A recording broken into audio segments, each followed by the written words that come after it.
Karena nggak contohnya, kalau selevel pasti disalami penuh, ya. Kan ada perbedaan penyambutan manusia. Ustadz yang pakai sepeda ontel, dan ustadz bermobil. Apalagi ustadz terkenal udah beda sambutan. Apalagi jalan kaki. Udah jalan kaki dia lihat kudel kucel lagi, udah beda lagi udah. Dipikir pengemis, padahal ustadz yang diundang lagi penampilan ustadz itu gimana? Dan saya tuh merasakan fase-fase itu bapak-bapak ibu, saya merasakan. Hari ini saya diuji oleh dengan sedikit kesuksesan yang Allah berikan untuk saya. Udah berbeda cara mereka menyambut. Ya itulah dunia. La'ibun wa lahu wa zinah kata Allah. Wa qarrabul hayatud dunya, banyak manusia tertipu oleh kehidupan dunia. Nah, ini semua ketika kita mencari satu jawaban, sudahkah kita bahagia? Tadi sukses belum menjamin orang bahagia. Anak-anak sukses yang dimiliki seorang belum tentu orang tuanya bahagia. Ada jawaban yang menarik Bapak. Seorang sahabat terkenal Abdullah bin Abbas radhiyallahu anhu. Kenapa bukan radhiyallahu anhu? Karena Abdullah sahabat, Abbas juga sahabat. Kita sebut radhiyallahu anhu. Semoga Allah meridhoi kedua mereka. Memberi jawaban yang sangat indah. Apa ukuran parameter indikator orang bahagia? Ada 7 Bapak. Mari kita cek nih, sudah bahagia belum? Yang pertama, qalbun syakirun, hati yang pandai bersyukur. Manusia ini makin tua, makin banyak syukur atau banyak ngeluh? Banyak pasangan itu ternyata, mohon maaf, saya pernah menyelesaikan pasangan rumah tangga orang, pernikahan mereka sudah 55 tahun cerai. Suaminya saat itu 70 tahun, istri 65. Ketika mau bercerai saya sampai pujuk-pujuk, gini aja Pak Haji Bu Haji, coba umroh lah Pak, ada rezeki. Siap Ustaz. Bahkan saya diajak beliau ini karena dia punya 3 istri, punya anak 15, baru laku toko 3,5 M. Dia cerita ke saya, Ustaz jadi pemimpin keluarga saya. Dan jujur saya katakan, umroh saya terlama dalam hidup, umroh pembimbing keluarga. Bayangkan, tawaf dengan sa'i itu 6 jam. Karena dalam rombongan itu ada nenek-nenek usia 65 tahun 2 orang. Ada anak kecil usia 4 tahun, 5 tahun, ada 3 orang. Jadi anak-anak kecil mana kuat ya gitu. Kita suruh naik roda nggak mau, aku mau digendong mama. Dan dia teriak benar anak-anak. Jadi mama gendong, nggak kuat, berhenti. Banyak berhentinya lah kayak dari namanya. Bukan karena macetnya, bukan karena banyak berhentinya. Ya kan? Nah, sampai level tahalul ini nunggu dulu lama banget. Kapan muncul lagi demikian? Apa yang saya sampaikan? Saat itu, satu waktu saya tidak sempat berdoa apapun demi kawal suami istri. Saya katakan pada Pak Haji Wadi, saya akan kawal seperti orang tua saya, mepet ke Mu'tazah. Dengan izin Allah hari itu saya bisa jadi bodyguard. Mereka saya suruh berdoa supaya satukan hati Bapak Ibu, dan saya mengalir air mata ketika mereka selesai berdoa cipika-cipiki dan saling minta maaf. Doa saya juga, ya Allah satukan hati. Allah masya'allah, kita cuma bisa berjuang dan berusaha. Sebulan kemudian saya dapat telepon dari Pak Haji ini, Ustaz, kami mantap memutuskan bercerai. Ya, terpaksa saya keluar kata-kata terakhir. Pak Haji, kalau kata-kata saya kasar, saya ikhlas bahwa Pak Haji tempelin. Coba bersabar, kan dua-dua udah bau tanah. Apa sih sulitnya sabar? Ntar ini nggak mati.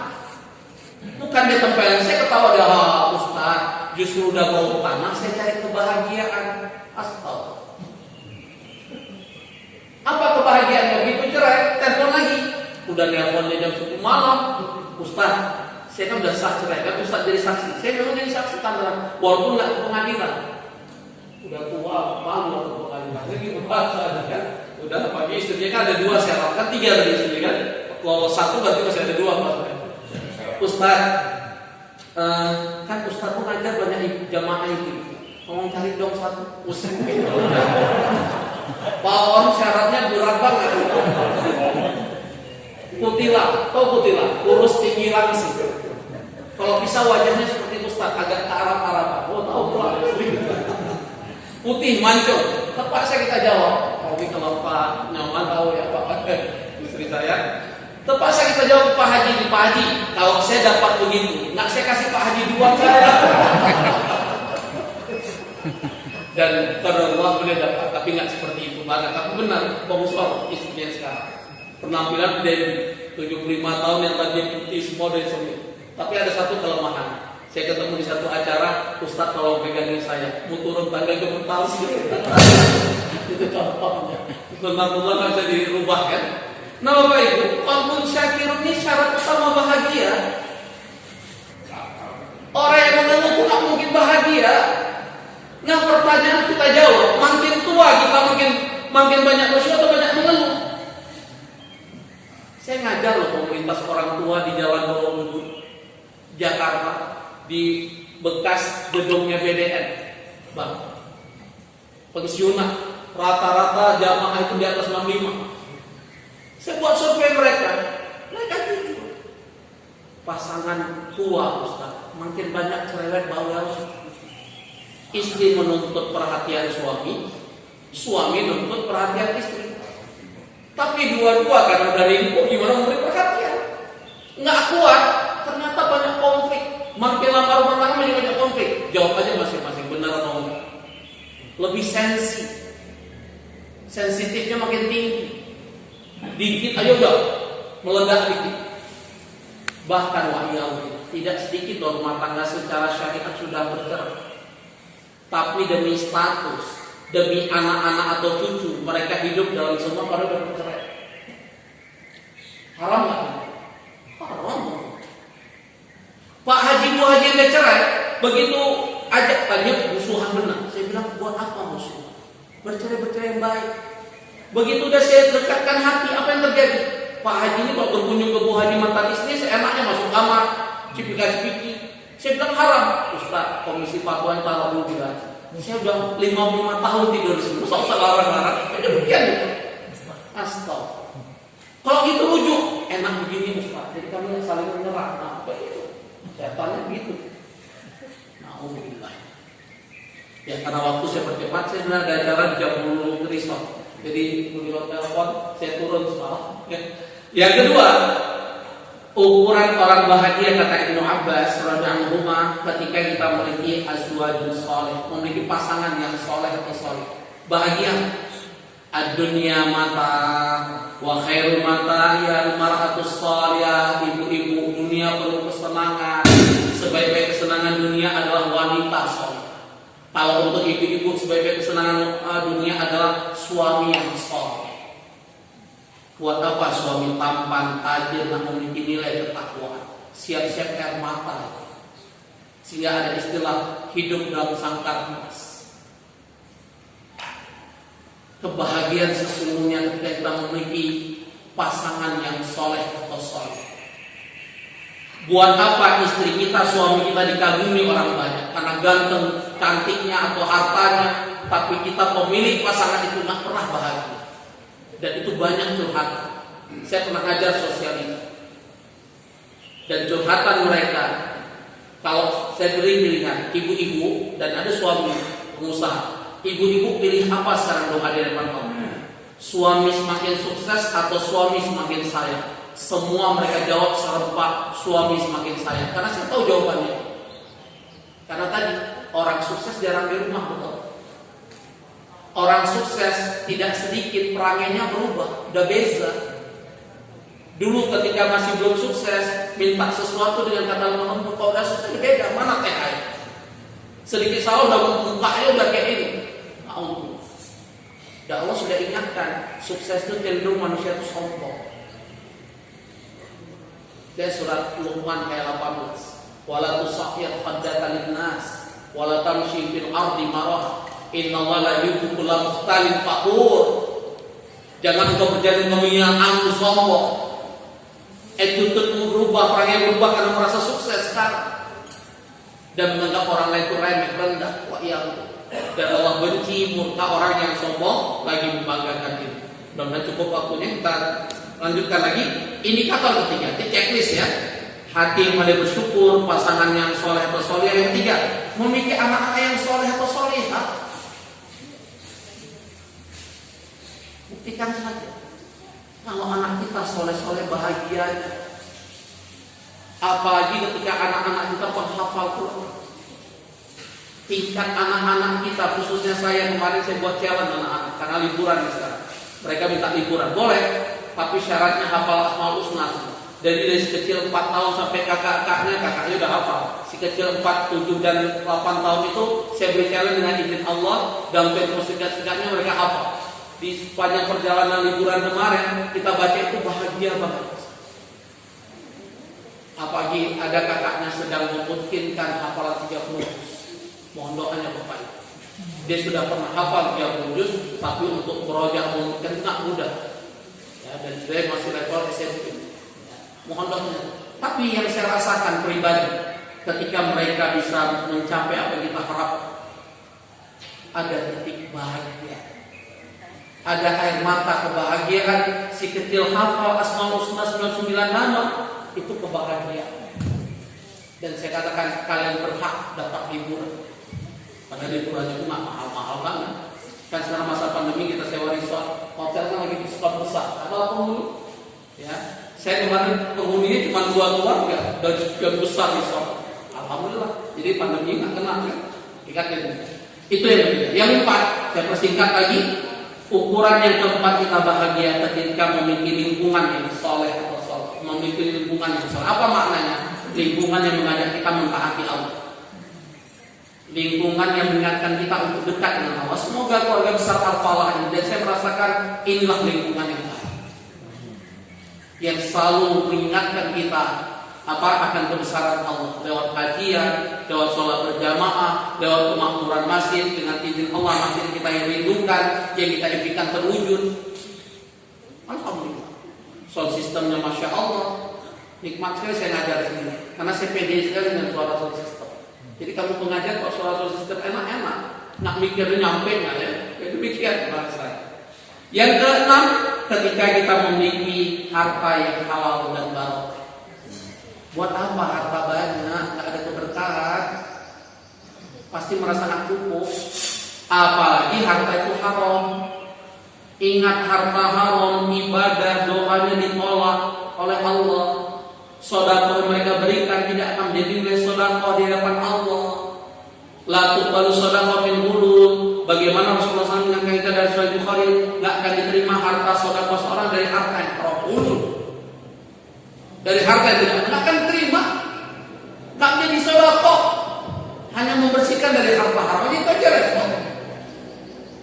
Apalagi harta haram itu jadi darah daging. Wah, iya begitu. Nggak mungkin orang dibahagia. Makanya kita lihat orang-orang sukses, mungkin cara mendapatkan harta supaya tidak dengan halal, mereka bilang aku tidak bahagia, aku tidak bahagia, aku tidak bahagia. Bahkan saya punya jamaah, semua orang mengagumi ibu ini adalah ibu yang paling bahagia karena suaminya punya uang nggak berseri. Kenapa dibilang nggak berseri? Kalau umroh sekali bawa 50, keluar negeri sekali bawa bisa setengah pesawat. Apa aja buatnya itu. Tapi sang ibu ini curhat ke saya sebenarnya nggak bahagia. Kaget kita. Apa ibu nggak bahagia? Jujur Ustaz, saya dengan anak saya pernah diborgol oleh suami. Datang ibu kandungnya, sebenarnya yang jamaah saya sudah bukan beliau ini, ibu kandungnya. Langsung ibu kandungnya untuk jujur Ustaz, saya kalau dapat telepon dari mantu saya gemetar. Kenapa itu? Karena bahasa mantu saya, kalau anak saya buat sedikit nggak sesuai, dia salah sedikit, lo bisa didik anak nggak dasar bla keluar nama-nama binatang ragu. Bahkan beliau jujur pernah diembargo oleh mantunya, nggak boleh pindah rumah mantunya selama 2 tahun. Apa bahagia? Orang luar sana mengatakan itu hebat punya mantu, setiap ulang tahun dapat mobil baru, kemana umroh setahun bisa 2 kali. Tapi memilih kesuksesan menurut orang, mengatakan gemetar, aku pernah diborgol, bla bla bla. Wah iya.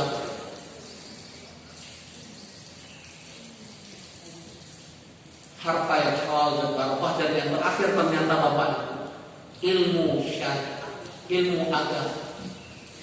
Kalau ingin bahagia kita semua harus punya ilmu agama.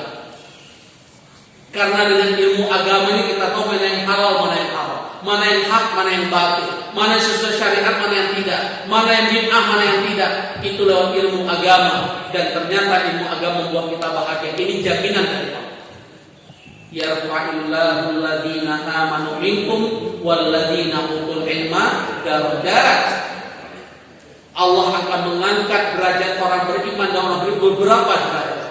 Dan saya meyakini sekali janji Allah. Jujur dengan izin Allah saya bisa kemana-mana karena ilmu agama, bukan karena banyak uang. Yakin ilmu agama yang membuat kita bahagia dunia akhirat. Karena saya pernah di level profesional. Ternyata ketika level profesional capek banget rasanya. Karena selalu dikejar target ingin punya itu. Ya, orientasi ini ingin menemui siapa demi mencapai itu capek. Ternyata ilmu agama itu akan biasa. Itu yang disebutkan Barat, everything is money, but money is not everything. Segala sesuatu dengan uang, tapi uang tidak bisa membeli segala sesuatu. Yang tidak bisa dibeli oleh uang adalah kebahagiaan hidup di antaranya. Maka sebagai penutup, Bapak Ibu boleh catat, boleh laminating di rumah. Kunci kebahagiaan hidup dunia akhirat kata Allah. Maka tidak ada debatable, nggak ada lagi sebuah persoalan keraguan di antara kita, karena Allah yang memberi sebuah jawaban. Apa kunci kebahagiaan hidup dunia akhirat? Iman dan amal soleh. Buka surat An-Nahl, surat 16 ayat 97. Man amila sholihan min dzakarin aw untha. Barang siapa yang beramal soleh, baik dia laki-laki maupun perempuan. Jarang sekali Allah menyebutkan ayat itu dijelaskan gender, jenis kelamin. Salah satunya Allah sebutkan di sini tentang gender, tentang jenis kelamin manusia. Barang siapa yang beramal soleh, baik dia laki-laki maupun perempuan, wa mukmin, dan dia orang beriman, dua jaminan Allah. Catat, diingat, diyakini. Fala nuhyiyannahu hayatan thayyibah. Sungguh ku beri kebahagiaan hidup di dunia. Allah. Apa yang kita harapkan? Kalau kita kebahagiaan hidup, sukses belum tentu bahagia. Fala nuhyiyannahu hayatan thayyibah wa lanajziyannahum ajrahum bi ahsani ma kanu ya'malun. Ku beri ganjaran terbaik dari apa yang mereka lakukan di kehidupan dunia. Berarti ganjaran terbaik di akhirat apa? Surga. Bukankah itu targetnya? Bukankah itu tujuan kita beribadah? Ada orang mengatakan para sufi itu kan nggak usah kita mengharapkan surga, yang penting kita melakukan amal saleh. Ya, buah amal saleh itu surga. Walaupun tidak ada jaminan orang beramal saleh mendapatkan ridho Allah, betul? Kita masuk surga karena amal kita atau karena ridho Allah? Ridho Allah. Salah satu untuk menggapai ridho Allah dengan terus beramal soleh, dengan menjalankan syariat Allah dan mengamalkan sunnah Rasulnya Muhammad SAW, maka kita akan mendapatkan ridho Allah. Karena itu jaminan Allah dalam surah Al-Imran ayat 31, "Qul in kuntum tuhibbunallaha fattabi'uni yuhibbukumullah wa yaghfir lakum dzunubakum." Mungkin hanya ini saya sampaikan. Saya menggantikan Ustaz yang berhalangan, Ustaz Al-Baghdadi. Ya, semoga beliau dimudahkan urusannya. Ada pertanyaan Bapak Ibu? Kita masih ada waktu 5 menit menuju subuh. Kalau sekarang belum, karena subuhnya kan semakin lama. Nah, ada yang mau bertanya? Ya, Pak. Tadi saya catat 7 kriteria yang 7 tadi, baru 6 ini saya catat. Pertama, kita ulang ya. Pertama, hati yang paling bersyukur. Yang kedua, pasangan yang soleh atau solehah. Yang ketiga, anak-anak yang soleh atau solehah. Yang keempat, lingkungan yang soleh. Yang kelima, harta yang halal. Yang keenam, yang keenam apa tadi? Ilmu syariah. Ada yang ketujuh. Alhamdulillah. Yang ketujuh adalah ketika kita memiliki umur yang barokah. Apa ciri-ciri umur barokah? Ini kan Pak Azul teman-teman sudah lewat dari umur Rasulullah SAW. Apa ciri-ciri umur barokah? Lihat dalam hadis Muslim. Idza aradallahu khairan Ista'malah. Idza arada khairan li 'abdihi ista'malah. Apabila Allah menginginkan kebaikan kepada diri hambanya, Allah mempekerjakan hamba. Mempekerjakan. Sahabat bertanya, "Ila ya Rasulullah, kaifa ista'malullah?" Bagaimana Allah mempekerjakan hambanya Rasulullah? Dengarkan, faqala yuwafiquhu li'amalin shalih qabla mautihi. Allah akan beri taufik. Bukan berarti nama saya Taufik udah pasti dapat taufik. Ini harapan orang tua, ya kan? Semoga benar. Amin. Amin. Ya. Allah akan memberikan taufik, hidayah, menuntun, memberi kemudahan kepada hambanya untuk apa? Beramal soleh sebelum datang kematian. Jadi ciri umur barokah semakin dekat dengan Allah, semakin disibukkan dengan amal-amal soleh. Fa idza faraghta fansab wa ila rabbika farghab. Selesai satu amal soleh, orang ini kerjakan amal soleh berikutnya dan kepada Allah dan cuma berharap ya Allah ridhoi aku. Ukuran kedua, umur yang barokah. Khairun nas man qala umruhu wa hasuna amal. Sebaik-baik manusia yang diberikan umur panjang oleh Allah seperti bapak-bapak yang sudah 63 tahun ke atas, semakin banyak amal soleh. Jangan sampai seorang tua, Pak Yaludin, kaget, Ustaz, boleh nggak berdoa? Sudah capek hidup Ustaz, 95 tahun mau mati. Apa yang terjadi pada orang tua? Pada Allah Masya Allah, semoga Allah ampuni dosa beliau, Allah.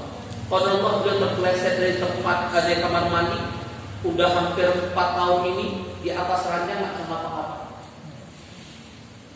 Nggak boleh minta mati, minta umur yang barokah. Minta umur aja ketika Hafsah mendoakan untuk Rasulullah SAW, ya Allah panjangkan umur kekasihku. Apa jawab Rasulullah?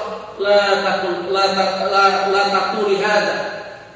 Jangan kau mengucapkan ini, cukup ucapkan semoga aku diberi umur yang barokah. Ingat, ada 4 yang sudah ditetapkan oleh Allah ketika kita dalam kandungan ibu kita. Berkaitan dengan apa? Rezeki kita. Yang kedua apa? Ajal. Yang ketiga apa? Amal kita. Yang keempat apa? Apakah hidup kita pada su atau pada cer? Masa depan suram atau cerah? Tapi 4 takdir ini bisa diubah dengan 4 amal. Apa itu? To be continued. Nanti marah pula bapak. Kalau Ustaz Taufik udah lama banget gitu kan. Jadi ternyata takdir tadi disebut dengan istilah para ulama ada 4 takdir. Takdir azali. Takdir azali yang bisa dirubah itu di Lauhul Mahfuz. 50.000 tahun sebelum alam semesta yang diciptakan sudah ada blueprint. Tapi ada 3 takdir yang bisa dirubah dengan 4 amalan tadi. Takdir umri, itu yang takdir 4 tadi. Arti umri itu Allah memerintahkan malaikat meniupkan ruh anak usia 4 bulan dan ditetapkan 4 takdir. Ini bisa dirubah. Ada takdir sanawi. Apa takdir sanawi? Takdir yang Allah tetapkan setiap tahun di malam Lailatul Qadar. Ini bisa dirubah. Dan ada takdir yaumi. Apa takdir yaumi? Takdir yang Allah tetapkan setiap hari. Jadi ada takdir yaumi, tapi 3 takdir terakhir bisa diubah dengan 4 amal. Saya persingkat saja 4 malam tersebut. Pertama doa.